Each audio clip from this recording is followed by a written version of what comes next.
Assalamualaikum warahmatullahi wabarakatuh. Halo anak-anak semua, kita bertemu lagi dalam pembelajaran ekonomi. Pada kesempatan kali ini, anak-anak akan belajar mengenai pendapatan nasional bagian ketiga.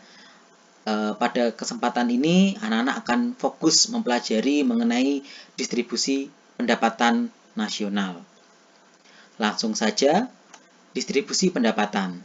Distribusi pendapatan nasional itu merupakan unsur penting untuk mengetahui tinggi rendahnya kesejahteraan atau kemakmuran suatu negara. Ya, di sini di distribusi pendapatan yang merata kepada masyarakat itu akan mampu menciptakan perubahan dan perbaikan suatu negara seperti peningkatan pertumbuhan ekonomi, pengentasan kemiskinan, dan mengurangi pengangguran. Sebaliknya, ketika distribusi pendapatan itu tidak merata atau timpang, maka perubahan atau perbaikan suatu negara tidak akan tercapai. Hal seperti inilah yang akan menunjukkan adanya ketimpangan dari distribusi pendapatan. Selanjutnya, untuk mengetahui tingkat kemerataan distribusi pendapatan, dapat diketahui dari 3 hal. Yang pertama itu dari kurva Lorenz. Kurva Lorenz itu adalah kurva yang menggambarkan hubungan antara distribusi jumlah penduduk dengan distribusi pendapatan. Ya, jadi kurva yang menggambarkan hubungan antara distribusi jumlah penduduk dengan distribusi pendapatan. Dalam hal ini, kurva Lorenz terdapat 2 sumbu, yaitu sumbu horizontal dan sumbu vertikal. Horizontal itu yang mendatar, dan sumbu vertikal itu yang tegak ke atas. Sumbu horizontal itu menunjukkan bagian kumulatif penduduk dari 0 sampai 100%. Sedangkan sumbu vertikal itu bagian kumulatif kekayaan atau pendapatan dari paling miskin sampai paling kaya. Semakin untuk kurva Lorenz semakin dekat kurva dengan garis diagonal, maka semakin kecil tingkat ketidakmerataannya atau semakin merata atau juga semakin sempurna pembagian pendapatannya. Lebih jelas kita lihat kurva Lorenz berikut.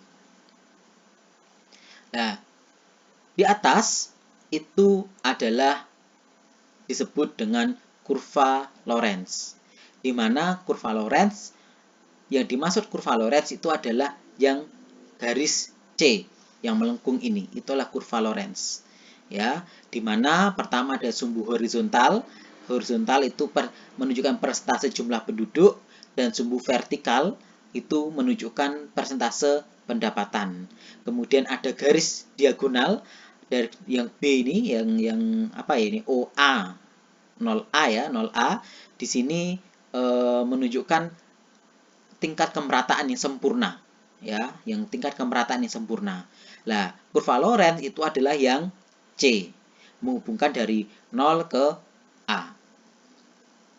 Di sini untuk kurva Lorenz apabila kurva Lorenz itu semakin dekat dengan garis diagonal, dapat kita lihat tadi,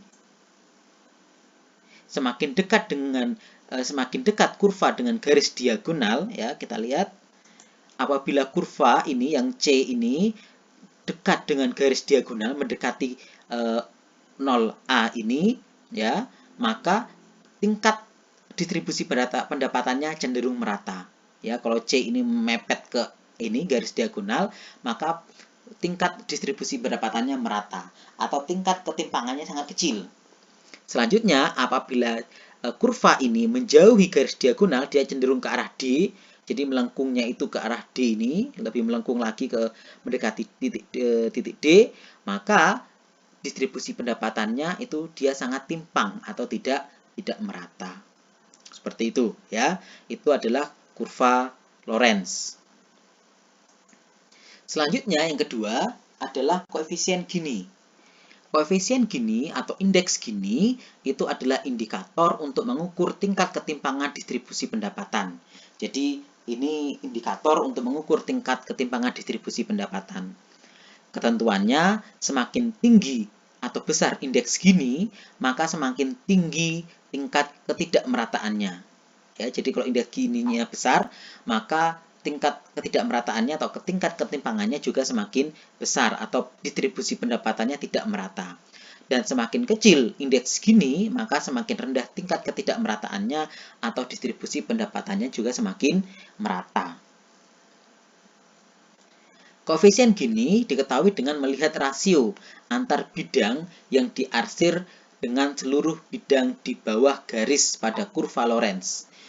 Koefisien Gini dibagi menjadi beberapa kelas ya. Jadi ini pembagian kelas dari koefisien Gini. Ketika G0 ya, ketika G0 maka pembagian pendapatan nasionalnya dia merata secara sempurna. Ya, merata secara sempurna. Ketika G itu nilainya dari 1 sampai 0,3 dari 0 sampai 0,3 maka pembagian pendapatannya relatif merata. Dan jika G itu lebih besar daripada 0,3 atau kurang dari 0,5 maka ketidakmerataannya pembagiannya pendapatan itu rendah. Kalau G itu lebih dari 5 atau kurang dari 1 maka ketidakmerataan pembagian pendapatan tercenderung tinggi. Selanjutnya, jika G itu sama dengan 1, maka ketidakmerataan pembagian pendapatannya itu dia sempurna. Itu adalah kelas-kelas dari indeks Gini atau koefisien Gini. Kita lihat di bagian keterangan, ya.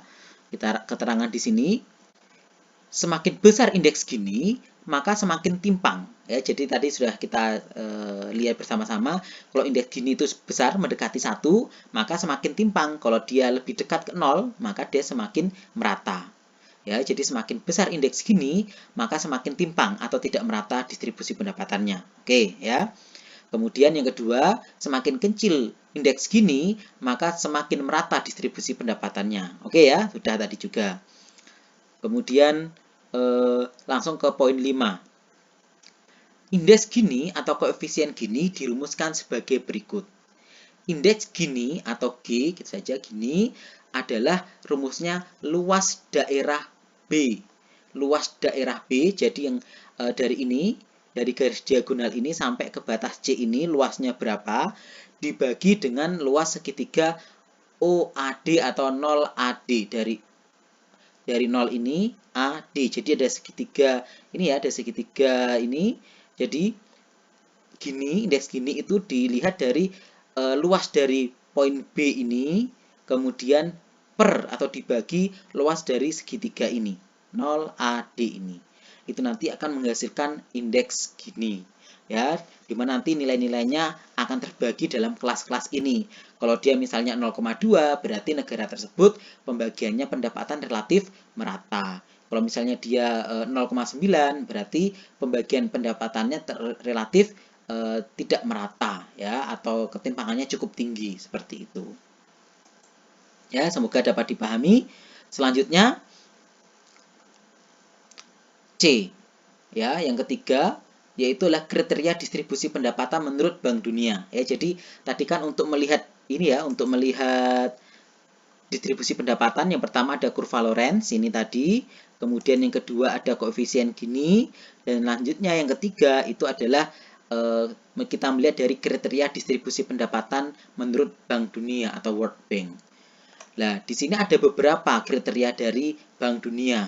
Yang pertama atau A itu adalah kelompok 40% termiskin dan pengeluarannya kurang dari 12% dari semua pengeluaran, maka termasuk tingkat ketimpangan tinggi. Jadi 40% penduduk termiskin ini pengeluarannya kurang dari 12% dari semua pengeluaran, maka termasuk ketimpangannya tinggi. Ya, selanjutnya yang B, jika kelompok 40% itu termiskin dan pengeluarannya mulai dari 12 sampai 17% dari semua pengeluaran di negara tersebut, maka tingkat ketimpangannya dia cenderung sedang. Sedangkan yang C, kelompok 40% penduduk termiskin dengan pengeluaran lebih dari 17% dari semua pengeluaran di negara tersebut, maka tingkat ketimpangannya itu tergolong rendah. Ya, jadi kita lihat posisinya nanti di mana. Seperti itu kalau misalnya ternyata 40% termiskin ini pengeluarannya di posisi sekitar 15% dari semua total pengeluaran negara tersebut, maka ya tingkat ketimpangannya dia cenderung sedang seperti itu.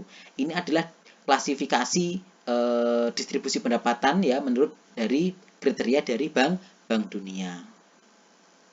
Selanjutnya, untuk latihan mandiri, anak-anak nanti bisa menggambar kurva Lorenz yang menunjukkan yang A, tingkat distribusi pendapatan yang merata, yang B, tingkat distribusi pendapatan yang timpang. Jadi nanti ini silakan digambar secara mandiri untuk sebagai latihan di rumah.